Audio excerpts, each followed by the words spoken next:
안녕하세요. 김호준입니다. 술렁이는 국정원 직원들. 어제자 중앙일보 기사 제목입니다. 상사로 모시는 분들이 검찰에 끌려가는 모습에 마음이 착잡하다. 직원들 사기가 뚝 떨어졌다. 직원들 회의감이 커질 수밖에 없다. 기사가 전하는 국정원 직원들 분위기입니다. 그래서요. 국정원 직원들 마음이 착잡한 게 국민들 책임입니까? 해서는 안 되는 일을 해서 책임자들이 마땅한 처벌을 받는데 그 직원들 착잡한 걸 왜 국민들이 듣고 있어야 하나요? 국정원의 불법에 착잡하고 회의감이 드는 국민들 마음을 어쩌고요. 정보기관이 털리는 건 세계 웃음거리라는 이야기도 전합니다. 진짜 세계적인 웃음거리는 정보기관이 댓글 공작하고 합성사진이나 만들어 뿌리는 거죠. 국정원 개혁이 제대로 안착할지 회의적이다. 기사는 그렇게 끝을 맺습니다. 그래요?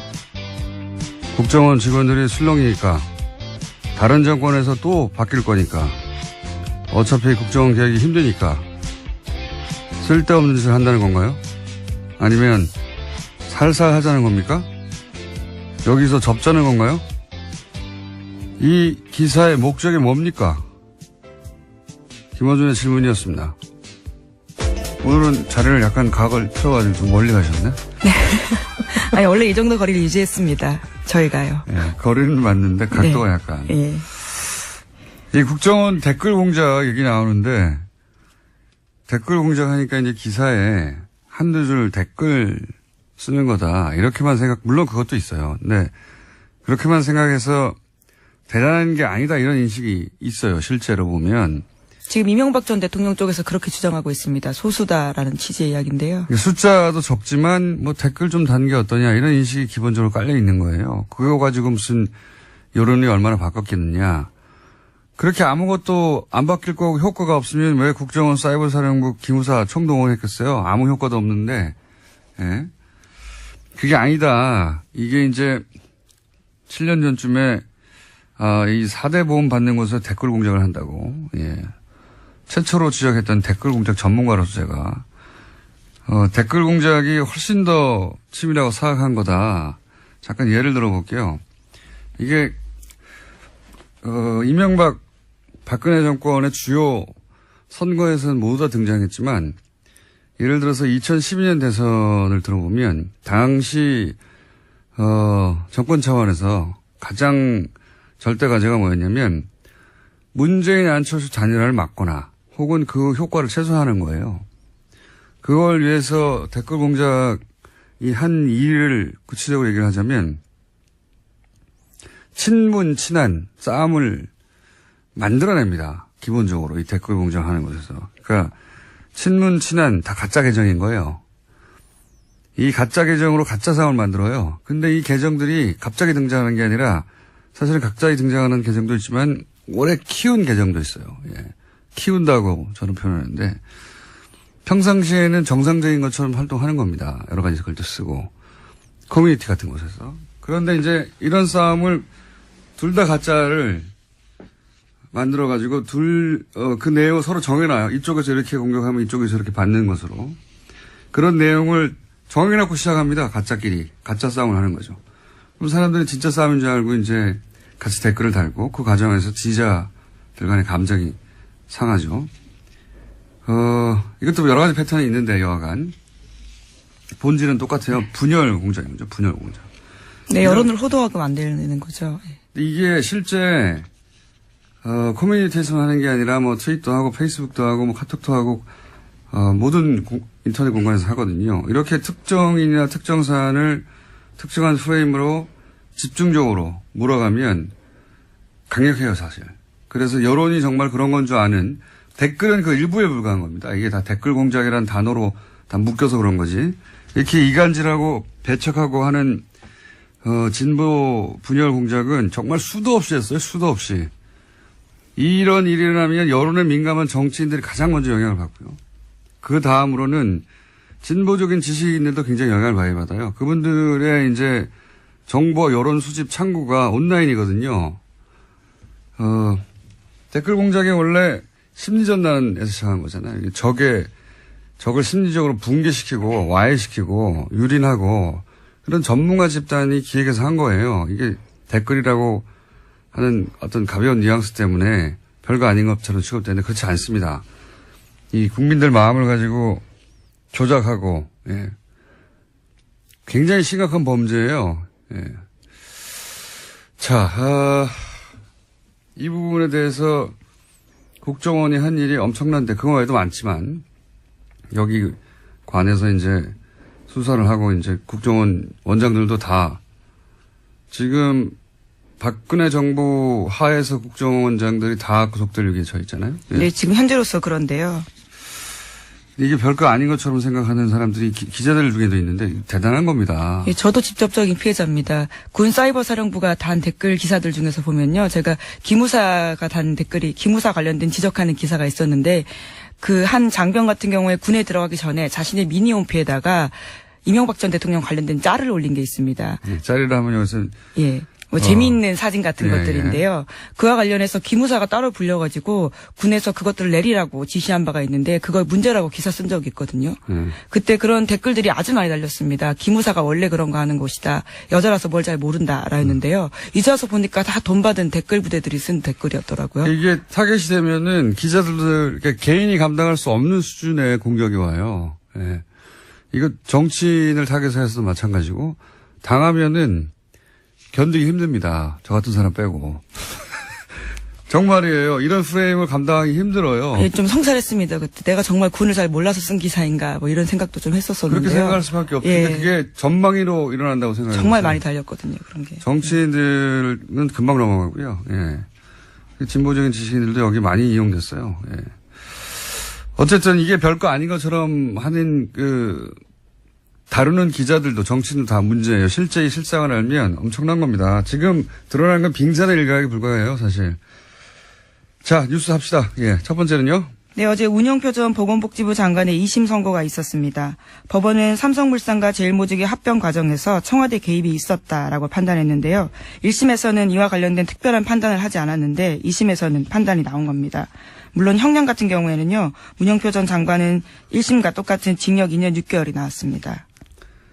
이게 이제 핵심이 1심에서는 박근혜 전 대통령이 지시했냐 안 했냐를 따지지 않았는데 2심에서는 지시했다고 이제 판단했어요. 이게 삼성 합병이 그 이재용 부회장 입장에서 당시 당면한 과제 현안이었고 이게 이제 박근혜 전 대통령이 지시했다는 걸 법원이 판단했다는 얘기는 뇌물의 대가성, 예.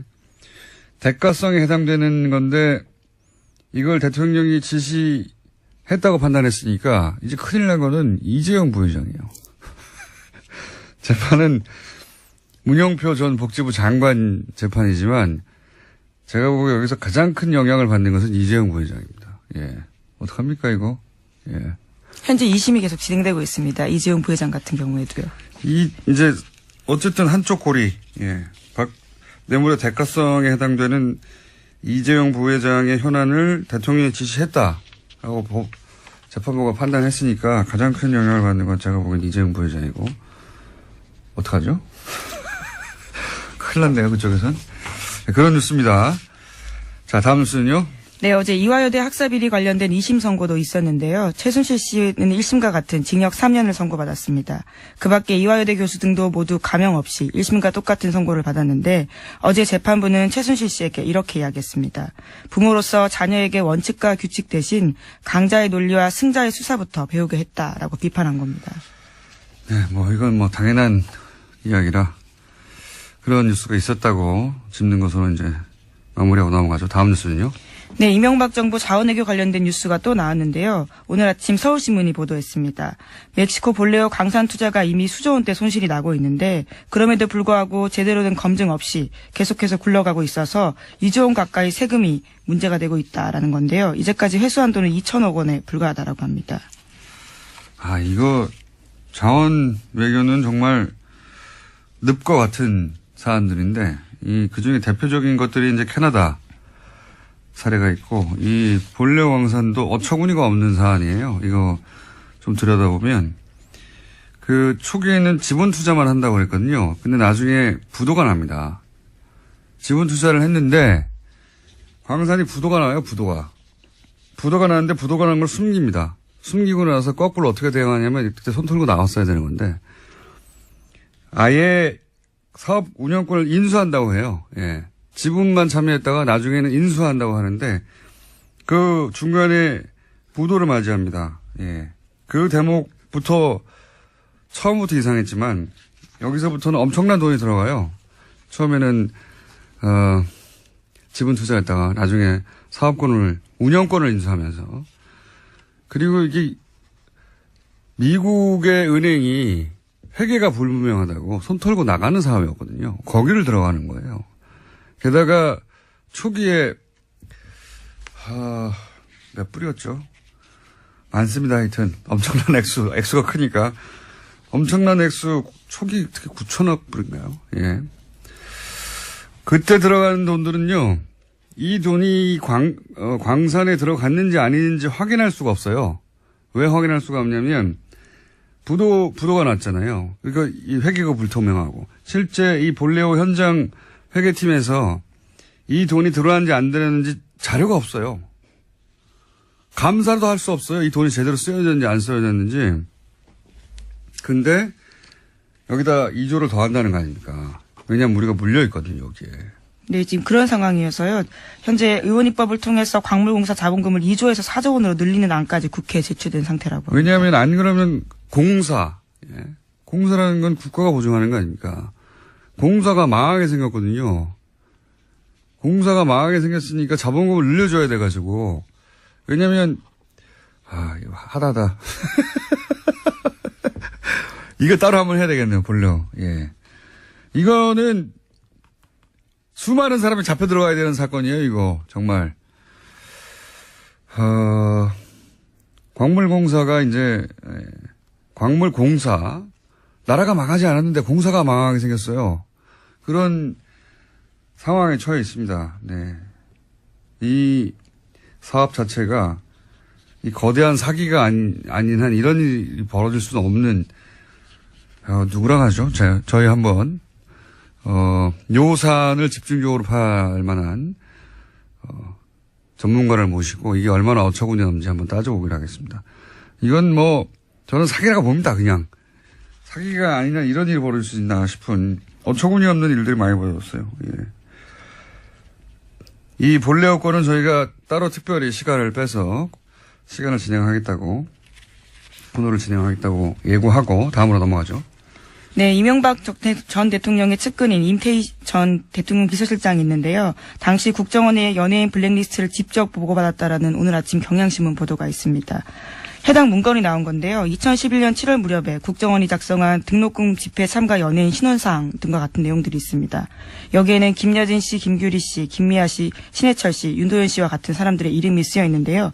이와 같은 보고를 직접적으로 임태희 전 비서실장이 받았다라는 겁니다. 이게 참, 이명박 박근혜 정권 하에서는 재밌는 것이, 재밌다기보다는 화가 나는 것이, 이런 문건을 밑에서 작성했다고 칩시다. 예. 그걸 대통령 비서실장이 보고, 대통령 바로 옆에 청와대에서 대통령을 보좌하는 핵심 아닙니까? 대통령 비서실장이 연예인 블랙리스트 보고를 받고 있었다는 거예요. 네, 심지어 사정당국 관계자 말에 따르면요. 연예인 사찰 문건을 비롯한 일부 문건 같은 경우에는 수석실 거치지 않고 비서실장에게 바로 보고가 올라갔다라고 합니다. 여기에 김규리 씨, 김미화 씨, 윤도현 씨 이런 사람들 블랙리스트 올려서 어떻게 하겠습니다. 이런 걸 청와대에서 보고받고 있다는 거 아니에요. 심지어 청와대에서 먼저 요청이 오면 국정원이 작성해서 보고가 이뤄진 경우도 있다라고 합니다. 진짜 한심하지 않습니까? 연예인 사찰해가지고 대통령을 보고 안 받았나 모르겠습니다. 예. 대통령 비서실장이 이런 거 보고받고 이 사람 빼, 이 사람 너 잘하고 있어 이런 얘기 하고 있었다는 거 아니에요. 예. 윤도현 씨 빼, 이런 거 하고 있었다는 건 정말 한심하게 짝이 없습니다. 자, 다음은요. 네, 또 관련된 뉴스가 하나 더 있는데요. 이명박 정부 당시 국정원이 2010년 5월 달에 MBC가 준비하던 노무현 전 대통령 서거 1주기 특집 방송에 불방 압력을 가한 정황도 확인됐다라고 경향신문이 보도했습니다. 관련해서 김재철 사장은 선거법을 운운하면서요. 국정원 이야기를 듣고 불방 압력을 넣었는데요. 결과적으로 방송은 나갔습니다.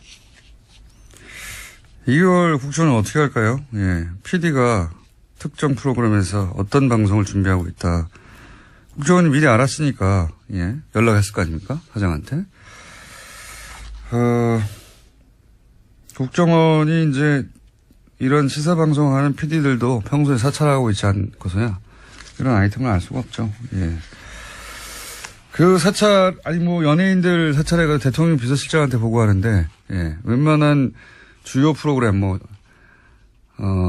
시사적인 프로그램 특히 PD들이 뭘 하는지 사찰은 당연히 했을 거라고 하는 정황이 여기서도 나오네요. 예. 자, 다음은요.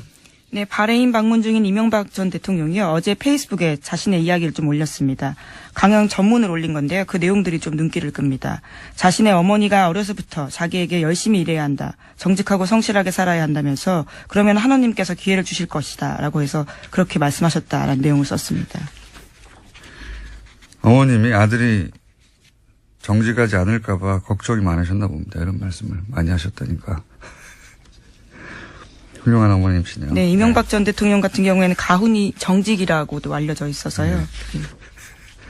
어머님 걱정이 많으셨던 거예요. 예. 어머님은 훌륭하셨던 분인 것 같습니다. 네. 미리 아셨던 것 같아요.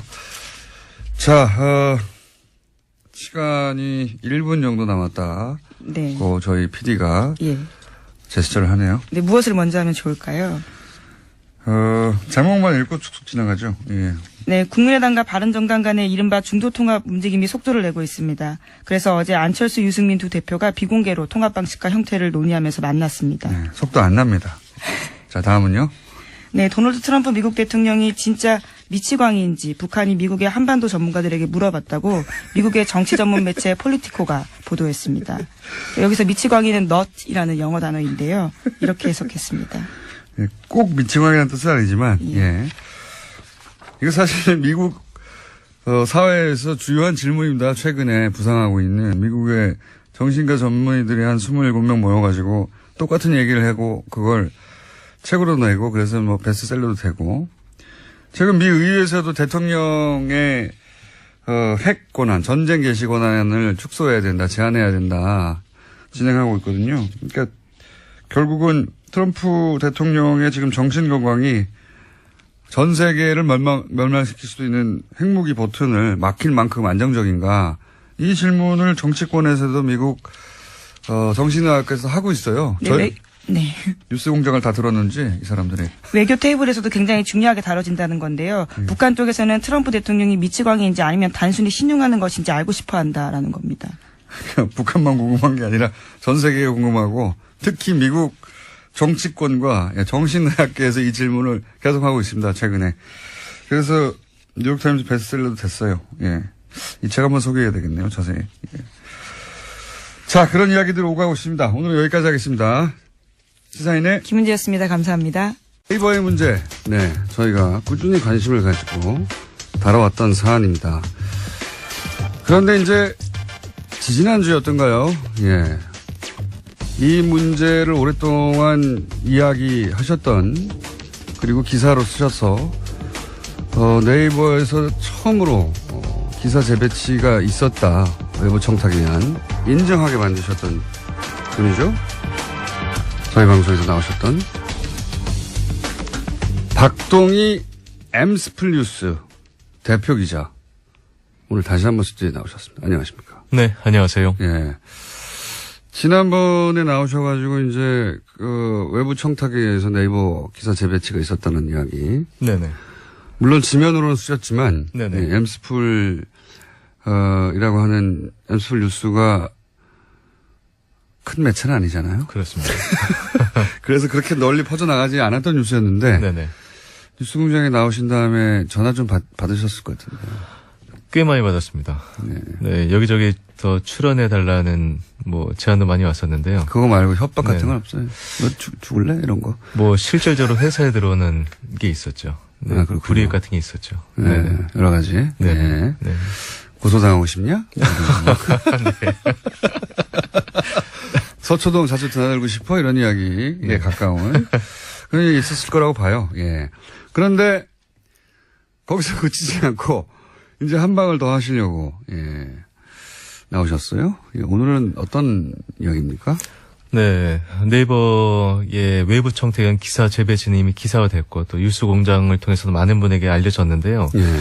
저희가 취재했던 건 기사 재배치도 재배치지만 네이버 이 직원의 예. 좀 더 구체적으로 설명하면 이 에디터와 예. 특정 업체 유착 관계에 관해서 계속 취재해 왔고 어느 정도 저희가 밝혀냈습니다. 지난 시간에 얘기했던 것은 네이버가 외부 기관의 네네. 청탁에 의해서 기사를 잘 안 보이도록 예, 그 기관이 불편해하는 기사는 안 보이도록 재배치한다. 네네. 그런 보도였고 네이버가 그걸 인정을 처음으로 했었죠. 네네. 예. 그런데 이번에는 그보다 좀 더 구체적으로 네. 그때는 기관이었는데 이번에는 업체, 네네. 예, 업체 단위와 그때는 이사였는데 이제는 네. 그보다 더 아래 에디터 단위, 네네. 구체적으로 네네. 유착이라고 볼 수 있는 관계가 있다. 그렇습니다. 사실 네이버 에디터와 이 업체 간의 유착 관계에 대해서는 예. 그동안에 끊임없이 의혹이 제기되어 왔었는데요. 예.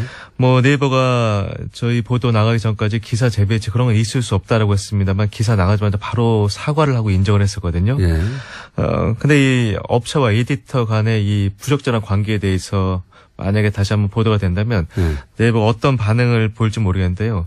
결과적으로 업체가 에디터에게 향응을 제공하고 이 에디터가 이 업체의 뒤를 봐줬다는 내용입니다.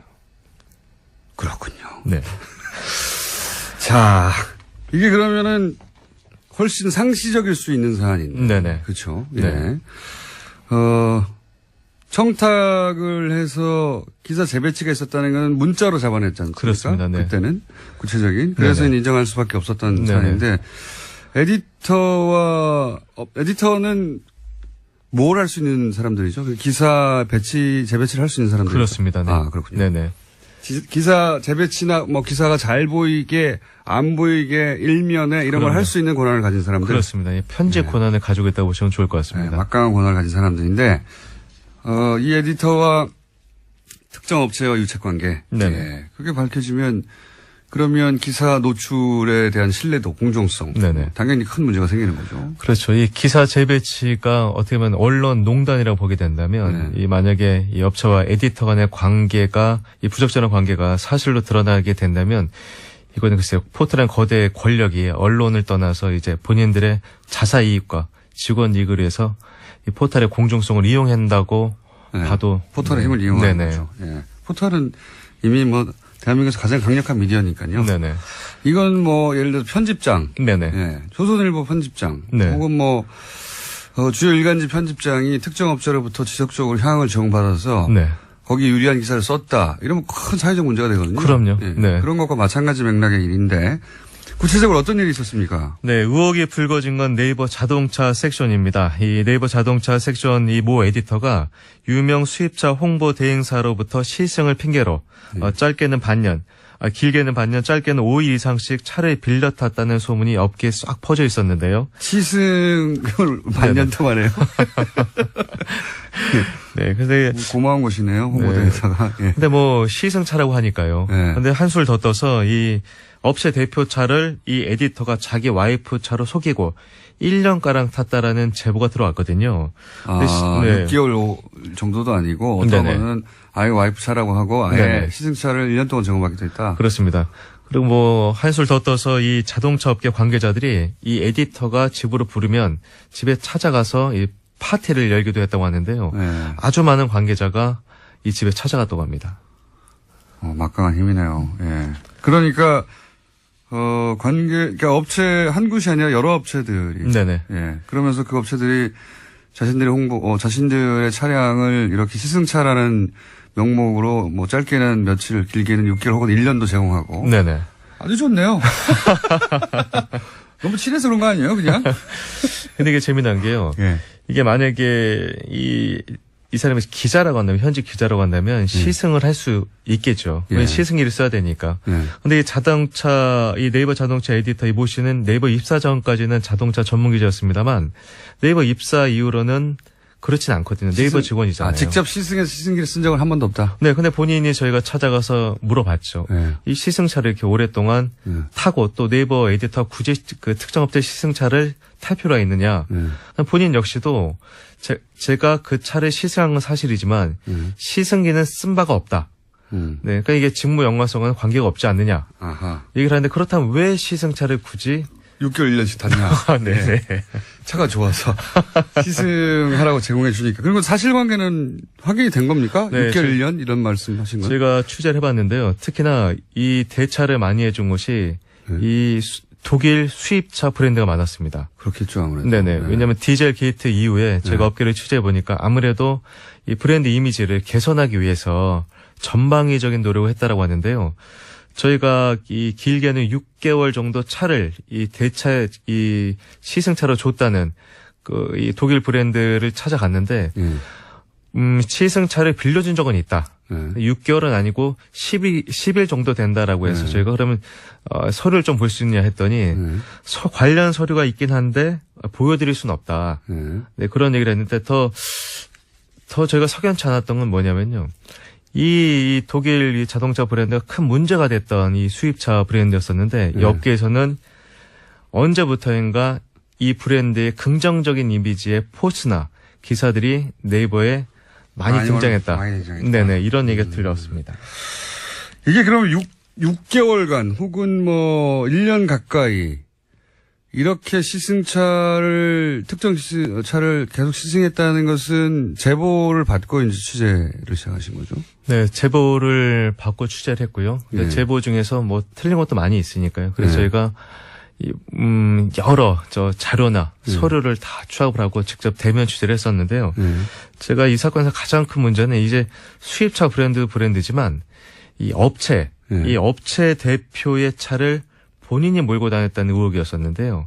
아예 예를 들어서 수입차 홍보 대행사 네네. 대표의 차를 수입차는 아니었었고요. 예. 제가 취재 중 이 네이버 에디터에 와이프 차가 있었어요. 예. 이것이 독일 브랜드인데, 근데 이분이 이 차를 본인 와이프 차라고 소개를 하고 다녔어요. 예. 근데 이분이 이 SNS나 블로그를 굉장히 많이 하신 분이라서 예. 차량을 세 대를 소유하고 계신데 유독 이 차량만 번호판을 가렸어요. 계속해서. 네.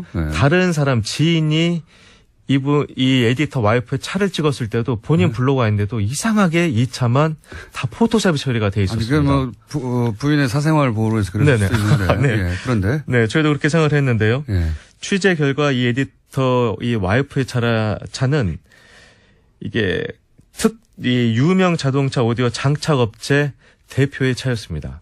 네. 제가 차량 등록이 그쪽으로 돼 있었다? 네, 차량 자동차 회사가 아니라 자동차 오디오 회사의 그렇죠. 네. 그 회사의 대표 명의로 돼 있던 네. 차다. 대표의 차였었는데 이게 참 재미난 게 뭐였었냐면요. 이 네이버 에디터가 문제 차를 물기 시작한 게 지난해 9월이었습니다. 네. 많은 자료에도 나와 있는데요. 하지만 이 에디터로 차 명의가 이전된 건 올 8월입니다. 거의 1년 동안 이 유명 자동차 오디오 장착 업체 대표의 차를 몰고 다녔던 겁니다. 거의 1년 동안. 네네. 부인이. 그렇죠. 예. 네. 번호판을 가리면서. 네네. 예. SNS에서는. 그래서 아마 이건 확인된 사항이고. 확인된 사항입니다. 확인된 네네. 사항이고. 네. 그러니까 자동차뿐만 아니라 자동차 관련한 업체들. 네네. 로부터 이런 특혜 혹은 뭐 서비스라고 해야 되나요? 예, 이런 걸 제공받았을 개연성이 상당하네요. 예. 네. 예. 그래서 저희가 이 두 분의 6개월은 확인된 건 아니죠, 아직은. 6개월은 아직까지 확인된 건 아닙니다만 예. 이 차 유명 이 자동차 오디오 장착 업체 대표의 차를 1년간. 1년간 몰고 다닌 사실을 확인을 했습니다. 그거는 확인됐다. 네네. 예. 혹시 그 에디터에게 네네. 부인의 차량이 이런 상황인 것은 알고 있었냐고 물어보셨어요? 네, 물어봤습니다. 그랬더니 뭐라고 합니까? 후배 차를 이 중고차로 네. 샀다라고만 얘기하고 그 이후로는 연락을 끊었는데요. 네, 후배차를 그러니까 오디오 업체 사장이 후배일 수도 있다는 얘기네요? 뭐 두 분의 사이가 네. 친했던 걸로 보입니다만은 어쨌거나 이 샀는데 명의는 1년 동안 변경하지 않았다. 그거는 설득력이 좀 떨어지지 않을까요? 예. 근데 이 유명 이 자동차 오디오 업체 대표의 얘기는 예. 이건 내 차가 아니다.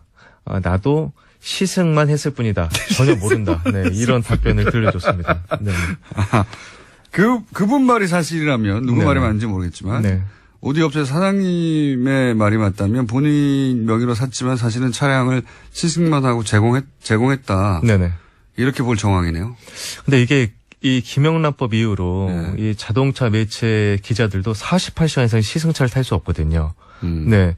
그런데 물론 네이버가 언론사가 아니어서 김영란법에 해당은 되지 않습니다만 아무리 그래도 1년여간에 네. 이걸 시승기를 탔다 보면은 이거는 좀 말이 안 설득력이 되죠. 떨어지지 않을까 네, 싶습니다. 말이 안 됩니다. 네네.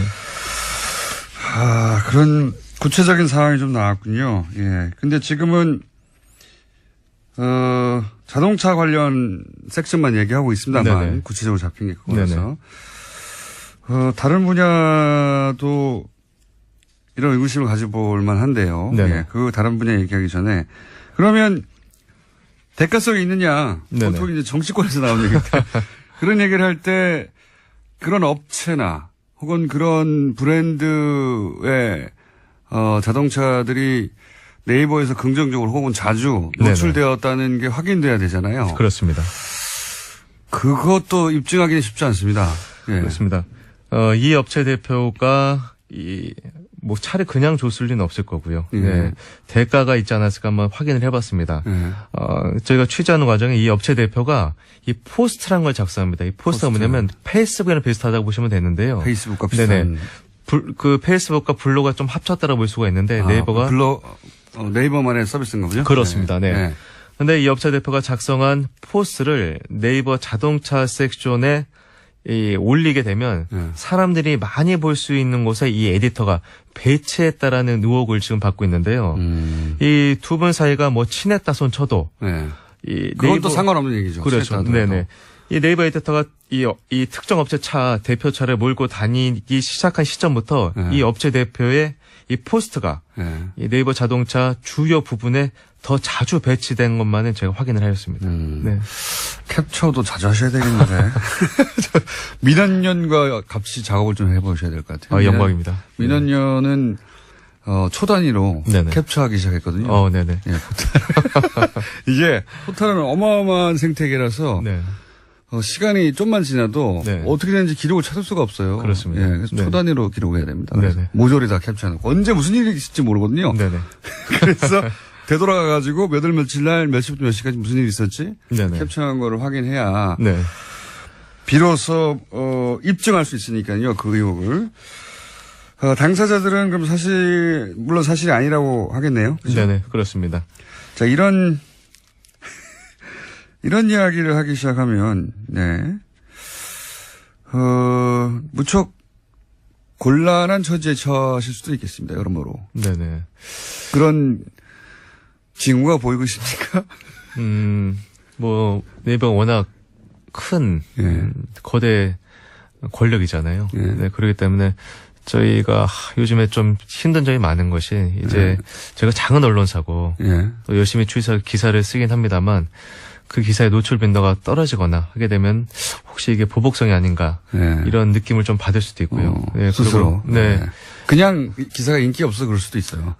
그게 가장 큰 이유가 아닐까 싶습니다. 네. 그럴 수도 있긴 한데 네네. 그런 두려움이 당연히 있겠죠. 네. 예, 네이버 같은 곳에서 노출시키지 않으면 네. 매체사는 사실 굉장히 어렵거든요. 네. 예. 그럼에도 불구하고 이런 기사를 계속 쓰시는 이유는 그동안 들은 이야기가 너무 많기 때문입니까?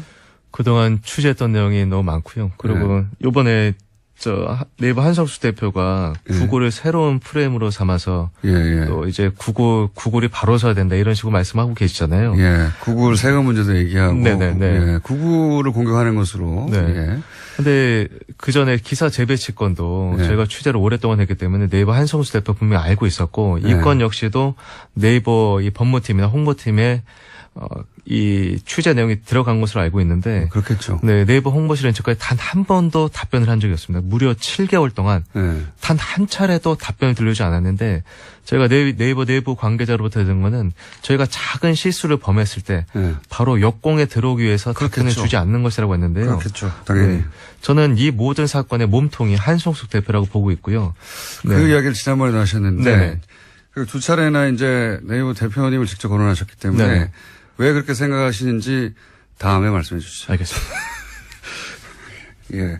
아주 어려운 싸움을 시작하셨습니다. 네. 본인에게 여러모로 어려움을 안겨줄 아주 어려운 싸움을 시작하셨는데, 저희가 계속 불러드릴게요. 네, 감사합니다.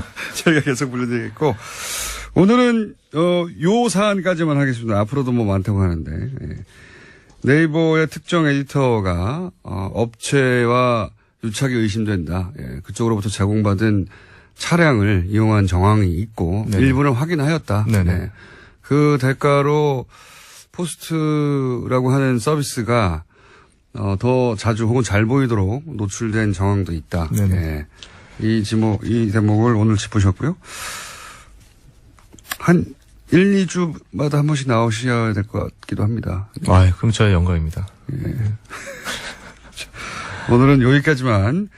원래는 야구 전문 기자입니다. 야구 전문 기자로 아주 유명한 분이었고 실제 네이버에서 야구 칼럼을 쓰셔서 저도 자주 봤습니다만 굉장히 인기 있었던 기자인데 지금 갑자기 탐사 보도 기자가 되어가지고 네이버를 향해 취재를 이렇게 쓸 수 있었던 것도 사실은 네이버에 실제 글을 기고하고 직접 계약하고 오랫동안 네이버 에디터들과 활동하셨잖아요. 그죠? 그렇습니다. 네. 네. 이렇게 오랫동안 일하면서 제가 느낀 것들이 많이 있었고요. 또 네이버라는 좋은 포털, 정말 좋은 직원들이 많은데요. 그분들이 다시 초심으로 돌아가서 이 공정 포털을 만들었던 마음. 그리고 라이벌인 다음 카카오만 봐도 이런 일 없거든요. 네. 없는지 아닌지는 모르겠습니다. 네네. 적어도 본인이 직접 겪은 것은 네이버의 사안이라 몇 가지 앞으로 더 문제 제기를 하실 것 같고요. 네. 어려움에 처하실 가능성이 매우 높습니다. 그럴 때마다 준법조에 있는 저에게 연락을 주시고 그리고 아는 변호사도 소개해드릴 수 있고요. 네. 본인도 여러 가지로 주의하시고요. 네, 명심하겠습니다. 네.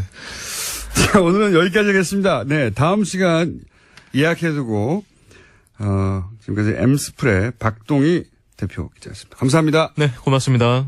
그래서 그냥 소개 안 하고 진행하겠습니다. 3분만 있으면 되는 걸 왜 이렇게 시간을 많이 잡으셨어요? 앞에 얘기 재밌더만. 7분. 7분. 너무 길다. 7분이나 남았네요. 3분이면 딱 좋은데. 누군지 소개하지 않고 바로 사안으로 들어가겠습니다. 그렇죠. 양모 씨 나오셨습니다. 양모 변호사. 준법조인이세요? 근데? 밖에서 나 깜짝 놀랐네. 준법조인이에요, 제가. 깜짝 이런 또 이상한 또 소문을 직위를 가지셨나? 원래 이 재판정 오래 드나들면. 그렇죠. 어제도 받으셨지, 참. 공직선거법 위반으로? 예. 그게 벌써 5년 전, 6년 전 그러게요. 사이인데 아이도 재판하고 있습니다. 깜짝 놀랐어요, 저도. 사건문을 잊어먹었는데, 근데. 잠깐. 자, 오늘 무슨 사건입니까? 오늘 이화여대 학사비리 관련해서 최순실 씨 어제 재판 또 항소심 결론이 나왔거든요. 뭐 결론은 똑같아요. 근데 정말 오늘 6분밖에 없으니까 빨리 해주세요. 하나도 틀리지 않고 실형 3년 그대로 유지가 됐고, 그다음에 최경희 총장이나 그 강경숙 전 산업대학원장 또 그대로 2년 실형 유지가 됐습니다. 그 남궁옥 학사차장이었죠. 다 실형 유지가 되고 다 똑같은데 왜 나왔어요? 다 똑같아요. 오늘? 이거 하자 그러셨잖아요. 박동희 기자하고 더 얘기 길게 할 거 그랬네요. 그러게 말이에요. 다 똑같습니다. 1심과 똑같습니다. 1심과 똑같아요. 변호사들만 기운이 많이 빠지죠, 이럴 때는. 근데 이제 재판부에서는 뭐 뉴스를 읽으세요. 다 똑같으니까 이렇게 하고 끝나면 되는 거 아닙니까? 다른 거죠. 다른 게 뭡니까? 다른 게? 다른 게 없어요, 사실. 다른 게 없어요.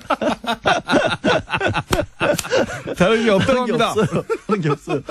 근데 말은 이제 좀 일침을 가한다고 재판부에서도 부모로서 이제 자녀에게 원칙과 규칙이 아니라 강자의 논리와 승자의 수사를 배우겠다라는 좀 나름 멋진 말을 하셨고요. 교수들한테도 왜 교수들이 제자들에게는 정의를 얘기하면서 스스로는 부정과 편법을 저질렀느냐라는 라면서 질타를 했는데 의미를 굳이 찾자면 3년 실형이 사실상 확정이 된 거죠. 대법원 가서 바뀔 그렇죠. 가능성이 별로 없기 때문에. 없죠, 이제. 그러면 이제 최순실의 그 구속이 이제 오는 19일로 만료가 되는데 예. 16일쯤에 이제 3차 영장 청구를 한다고 하거든요. 예.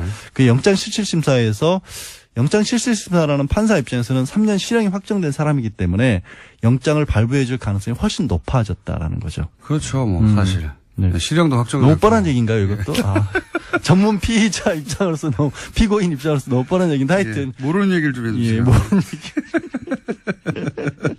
근데 이제 이런 생각이 듭니다. 이대 사건 처음 났을 때,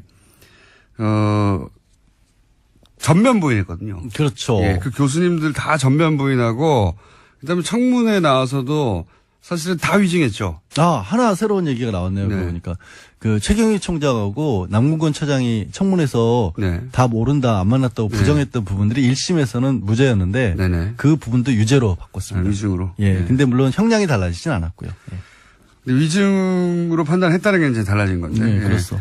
그때 이제 모든 교수님들이 다 부인하고 절대 그런 일 없다고 하고 뭐 그런 일 없다는 얘기를 뭐 몇 개월간 했죠. 교육부 네. 감사 결과는 이미 나와 있었는데 네. 그 검찰보다도 수사가 아닌 상황에서도 이미 인정이 된 사항을 국회에 나와서 교수님들께서 네. 온 국민이 지켜보는데 다 아니라고 하는 바람에 1월 달에 최순실 예. 청문회 할 때 그때 다 아니라고 그랬죠. 그때 제가 이제 특검 수사 시작되면 이분들 다 분다.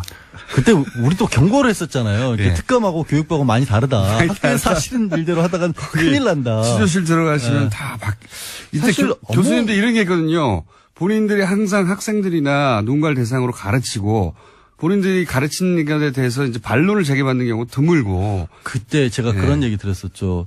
교수님들을 의뢰인으로 삼았을 때 굉장히 어려움을 겪었던 적이 많다. 제가 이렇게 이 사안이 이렇게 돌아가는 게 아니다라고 하면 그게 아니라 당신이 잘못 알고 있는 거다. 가르치려고 하시고. 예. 그 혹시 그런 일이 이번에도 반복된 게 아닌가 싶어요. 아니, 그래서 예언을 했었잖아요. 네. 검찰 들어가면 다 소용없고. 큰일 날 것이다. 다 소용없고 다 그게 털리게 돼 11개월 있다고. 전 일이네요. 그러고 보니까. 벌써 1년이 다 돼갑니다. 자, 그러면 이렇게 3분 만에 다 끝났어요. 아까 그러니까- 제가 얘기했잖아요. 3분이면 충분하다고. 그러니까 우리가 6분을 드린 게 얼마나 깁니까? 예. 아유, 정말. 컵라면 2개 드셔야 됩니다. 최순실 씨가 고영태 씨한테 이 모든 사태가 고영태한테 자신이 당해서 그런 거라고. 그거는 주장하고 이제 있잖아요. 고영태 씨가 재판을 받고 있는데 지난번 때는 최순실 씨의 재판에 고영태 씨가 주로 증인으로 나왔었고 예. 고영태 씨가 인천 세관장을 추천하는 과정에서 2,200만 원 예. 가량을 받았다는 혐의로 재판을 피고로서 받고 있는데 예.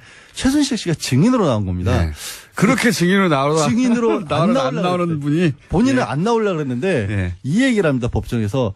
저 사람 사실 뭐 전과도 있는 사람인데 고영태가 예. 전과도 있는 사람인데 국회의원 33명이 탄원서를 내줬다는 게 너무 기가 막혀서 나왔다라고 하면서 기가 막혀서 나왔다. 본인이 굉장히 억울하다고 강변을 예. 했고요. 재미있는 표현을 또 씁니다. 고영태 씨가 2,200만 원 받은 적 없는데 200만 원 가량 상품권을 받아서 예. 내가 최순실 씨한테 전달을 해줬다 그랬더니 내가 그런 거 받을 군번이 아니다. 최순실은 군대를 다녀왔는데. 액수에 많고 적음을 따지지 않더라고요, 보니까. 아니 근데 본인은 얘기를 한 거죠. 200만 원 정도 내가 받을 사람이 아니다. 200만 원이라고 뿌리칠 사람이 아닌 거죠. 그런 거였나요? 그러니까 본인은 그렇게 얘기했어요. 주는 거는 다 받는 분인 것 같던데. 그리고 나와서 이제 국정농단 관련해서 계속해서 반복하고 있는 주장이긴 합니다만 이 고영태한테 나도 당한 사람이다. 그러니까요. 예. 그러니까 이 변호사가 프레임으로 계속 밀고 나가고 증인 있어요. 신문을 하는 과정에서 국정농단이라는 얘기를 꺼내자마자 버럭하면서 그 단어 쓰지도 말라. 고영태가 기획한 것에 일부 검사들과 언론사가 예. 속아 넘어가서 내지는 합작을 해서 우리를 이렇게 공경에 처하게 만들었다라는 거죠. 고영태 씨가 그러니까 대통령도 움직이고 장관도 그렇죠. 움직이고 다 한 거죠, 다. 혹시 고영태 씨한테 뭐 이렇게 넘어간 거예요? 저는 고영태 씨가 개인적으로 이 펜싱하는 후배라서 좀 간접적으로 알거든요. 펜싱은 본인이 펜싱도 합니까? 저 펜싱 선수 출신이에요, 저도. 아니 초등학교 때 아니, 대학교 때까지. 진짜로? 서울시 아마추어 선수였어요. 아마추어 네. 취미 활동 같은 거 얘기하지 말고 취미 활동 선수라니까. 왜 이래요? 이 프레임으로 최순실과 일관되게 밀고 나가잖아요, 최순실 씨가. 이게 0.1%라도 재판부에 의해 받아들일 그 가능성이 있습니까? 재판부는 받아들일 생각을 아예 없고요. 예. 이거 정치적인 얘기인 거죠. 예. 근데 하나를 말씀드려야겠다. 아까 최순실 3년 받은 게 예. 이게 좀 이상한 상황인 게 이거를 사건을 병합해서 심리를 하지는 않고 이게 내용이 워낙 다르니까 학사비리는 학사비리대로 따로 예. 그다음에 뇌물이라든가 직권남용 부분은 따로 재판부에서 재판을 하고 있잖아요. 예. 이렇게 될 경우에는 나중에 판사님들이 판결할 때 굉장히 힘들어하십니다. 그러니까 다 같이 모아서 재판을 하면 다 뭉뚱그려서 몇 년이라고 선고를 해야 되는데 따로따로이다 보니까 이걸 그냥 내버려두고 합산을 시킬까? 양지열 변호사였습니다. 아 저였어요. 그 이재용 부회장 입장에서 당시 당면한 과제 현안이었고, 이게 이제 박근혜 전 대통령이 지시했다는 걸 법원이 판단했다는 얘기는 뇌물의 대가성, 예. 대가성에 해당되는 건데 이걸 대통령이 지시했다고 판단했으니까 이제 큰일 난 거는 이재용 부회장이에요. 재판은 문영표 전 복지부 장관 재판이지만 제가 보기에 여기서 가장 큰 영향을 받는 것은 이재용 부회장입니다. 예. 어떡합니까, 이거? 예. 현재 2심이 계속 진행되고 있습니다. 이재용 부회장 같은 경우에도요. 이제, 어쨌든 한쪽 고리, 예. 뇌물의 대가성에 해당되는 이재용 부회장의 현안을 대통령이 지시했다라고 재판부가 판단했으니까 가장 큰 영향을 받는 건 제가 보기엔 이재용 부회장이고. 어떡하죠? 큰일 났네요, 그쪽에선. 그런 뉴스입니다. 자, 다음 뉴스는요.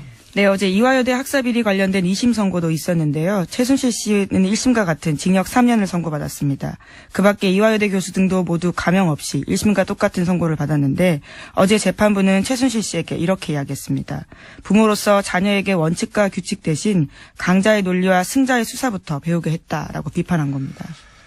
네, 이건 당연한 이야기라 그런 뉴스가 있었다고 짚는 것으로 이제 마무리하고 넘어가죠. 다음 뉴스는요. 네, 이명박 정부 자원외교 관련된 뉴스가 또 나왔는데요. 오늘 아침 서울신문이 보도했습니다.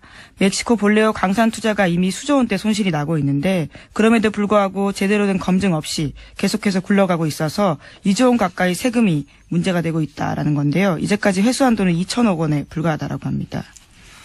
아, 이거 자원 외교는 정말 늪과 같은 사안들인데 그중에 대표적인 것들이 이제 캐나다 사례가 있고 이 볼레오 광산도 어처구니가 없는 사안이에요. 이거 좀 들여다보면 그 초기에는 지분 투자만 한다고 그랬거든요. 근데 나중에 부도가 납니다. 지분 투자를 했는데 광산이 부도가 나요. 부도가 나는데 부도가 난 걸 숨깁니다. 숨기고 나서 거꾸로 어떻게 대응하냐면 그때 손 털고 나왔어야 되는 건데 아예 사업 운영권을 인수한다고 해요. 예. 지분만 참여했다가 나중에는 인수한다고 하는데 그 중요한 이게 이명박 박근혜 정권의 주요 선거에서는 모두 다 등장했지만 예를 들어서 2012년 대선을 들어보면 당시 정권 차원에서 가장 절대 과제가 뭐였냐면 문재인 안철수 단일화를 막거나 혹은 그 효과를 최소화하는 거예요. 그걸 위해서 댓글 공작이 한 일을 구체적으로 얘기를 하자면 친문, 친한 싸움을 만들어냅니다. 기본적으로 이 댓글 공작하는 곳에서. 그러니까 친문, 친한 다 가짜 계정인 거예요. 이 가짜 계정으로 가짜 싸움을 만들어요. 근데 이 계정들이 갑자기 등장하는 게 아니라 사실은 각자에 등장하는 계정도 있지만 오래 키운 계정도 있어요. 예. 키운다고 저는 표현하는데 평상시에는 정상적인 것처럼 활동하는 겁니다. 여러 가지 글도 쓰고 커뮤니티 같은 곳에서. 그런데 이제 이런 싸움을 둘 다 가짜를 만들어가지고 그 내용을 서로 정해놔요. 이쪽에서 이렇게 공격하면 이쪽에서 이렇게 받는 것으로. 그런 내용을 정해놓고 시작합니다. 가짜끼리. 가짜 싸움을 하는 거죠. 그럼 사람들이 진짜 싸움인 줄 알고 이제 같이 댓글을 달고 그 과정에서 지지자들 간의 감정이 상하죠. 이것도 여러 가지 패턴이 있는데 여하간 본질은 똑같아요. 분열 공작입니다. 분열 공작. 네, 여론을 호도하게 만드는 거죠. 이게 실제 커뮤니티에서만 하는 게 아니라 트윗도 하고 페이스북도 하고 카톡도 하고 모든 인터넷 공간에서 하거든요. 이렇게 특정인이나 특정 사안을 특정한 프레임으로 집중적으로 몰아가면 강력해요, 사실. 그래서 여론이 정말 그런 건 줄 아는 댓글은 그 일부에 불과한 겁니다. 이게 다 댓글 공작이라는 단어로 다 묶여서 그런 거지. 이렇게 이간질하고 배척하고 하는 진보 분열 공작은 정말 수도 없이 했어요. 수도 없이. 이런 일이 일어나면 여론에 민감한 정치인들이 가장 먼저 영향을 받고요.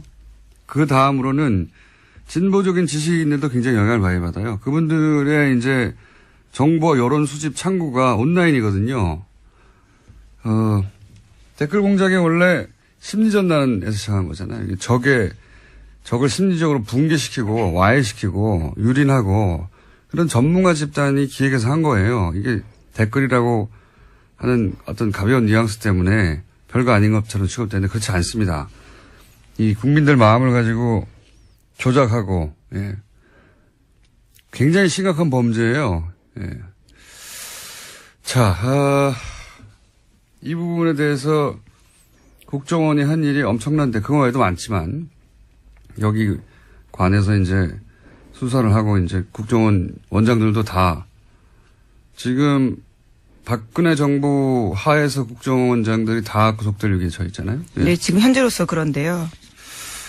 이게 별거 아닌 것처럼 생각하는 사람들이 기자들 중에도 있는데 대단한 겁니다. 예, 저도 직접적인 피해자입니다. 군 사이버사령부가 단 댓글 기사들 중에서 보면요. 제가 기무사가 단 댓글이 기무사 관련된 지적하는 기사가 있었는데 그 한 장병 같은 경우에 군에 들어가기 전에 자신의 미니 홈피에다가 이명박 전 대통령 관련된 짤을 올린 게 있습니다. 짤이라면 여기서 예. 뭐 재미있는 사진 같은 예, 것들인데요. 그와 관련해서 기무사가 따로 불려가지고 군에서 그것들을 내리라고 지시한 바가 있는데 그걸 문제라고 기사 쓴 적이 있거든요. 그때 그런 댓글들이 아주 많이 달렸습니다. 기무사가 원래 그런 거 하는 곳이다. 여자라서 뭘 잘 모른다라 했는데요. 이제 와서 보니까 다 돈 받은 댓글 부대들이 쓴 댓글이었더라고요. 이게 타겟이 되면은 기자들 그러니까 개인이 감당할 수 없는 수준의 공격이 와요. 예. 이거 정치인을 타겟해서도 마찬가지고 당하면은 견디기 힘듭니다. 저 같은 사람 빼고.